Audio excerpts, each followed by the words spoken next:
വിവിധ സംസ്ഥാനങ്ങളിലായി 13 നിയമസഭാ മണ്ഡലങ്ങളിൽ ഉപതെരഞ്ഞെടുപ്പിൻ്റെ വോട്ടെണ്ണൽ ഇന്നാണ്. ബീഹാർ, പശ്ചിമബംഗാൾ, തമിഴ്നാട്, മധ്യപ്രദേശ്, ഉത്തരാഖണ്ഡ്, പഞ്ചാബ്, ഹിമാചൽ പ്രദേശ് എന്നീ സംസ്ഥാനങ്ങളിലാണ് വോട്ടെടുപ്പ് നടന്നത്. വിനീത വിജി വിശദാംശങ്ങളുമായി ഡൽഹിയിൽ നിന്നും തത്സമയം ചേരുന്നു. Vineeta, good morning. ഡൽഹിയിലെ ജീവിതമൊക്കെ എങ്ങനെയുണ്ട് വിനീത?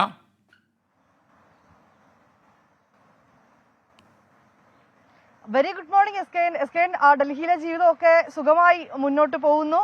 നീ എസ് കെ സൂചിപ്പിച്ച വാർത്തയിലേക്ക് വരികയാണെങ്കിൽ എസ് കെ, നമ്മുടെ ഈ ലോക്സഭാ തെരഞ്ഞെടുപ്പിന് പിന്നാലെ NDAയും അതോടൊപ്പം തന്നെ ഇന്ത്യ മുന്നണിയും അതിശക്തമായിട്ടുള്ള ഒരു മത്സര രംഗത്തേക്ക് എത്തിയത് ഈ ഉപതെരഞ്ഞെടുപ്പുകളിലാണ്. ആ ഉപതെരഞ്ഞെടുപ്പിന്റെ ഫലമാണ് നമുക്കിന്ന് അറിയാൻ കഴിയുക. രാവിലെ ഏതാണ്ട് 8 മണിയോടുകൂടി തന്നെ ആ വോട്ടെണ്ണൽ ആരംഭിക്കും. 7 സംസ്ഥാനങ്ങളിലായി 13 നിയമസഭാ മണ്ഡലങ്ങളിലാണ് ആ തെരഞ്ഞെടുപ്പ് നടന്നിട്ടുണ്ടായിരുന്നത്. എസ് കെ സൂചിപ്പിച്ചതുപോലെ അത് ബീഹാർ, പശ്ചിമബംഗാൾ, തമിഴ്നാട്, മധ്യപ്രദേശ്, ഉത്തരാഖണ്ഡ്, പഞ്ചാബ്, ഹിമാചൽ പ്രദേശ് എന്നീ 7 സംസ്ഥാനങ്ങളിലാണ് വോട്ടെടുപ്പ് നടന്നത്.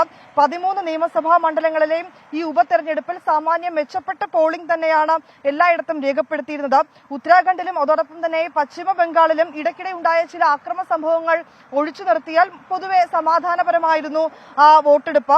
തമിഴ്നാട്ടിലെ വിക്രവണ്ടി മണ്ഡലത്തിലാണ് ഏറ്റവും ഉയർന്ന പോളിംഗ് നിരക്ക് രേഖപ്പെടുത്തിയിരുന്നത്. അത് 82.57%. ഒപ്പം തന്നെ ഉത്തരാഖണ്ഡിലെ ബദ്രിനാഥ് മണ്ഡലത്തിൽ രേഖപ്പെടുത്തിയ 54.46% ഈ ഉപതെരഞ്ഞെടുപ്പിലെ ഏറ്റവും കുറഞ്ഞ പോളിംഗ് നിരക്ക്. അപ്പോൾ ഈ ശക്തമായിട്ടുള്ള ആ മത്സരത്തിന്റെ ഫലം അത് എന്താണെന്ന് ഇന്ന് രാവിലെ നമുക്ക് അറിഞ്ഞ് തുടങ്ങാം. ഏതാണ്ട് 8 മണിക്ക് തന്നെ ആ വോട്ടെണ്ണൽ ആരംഭിക്കും. S K. Thank you Vineetha Viji.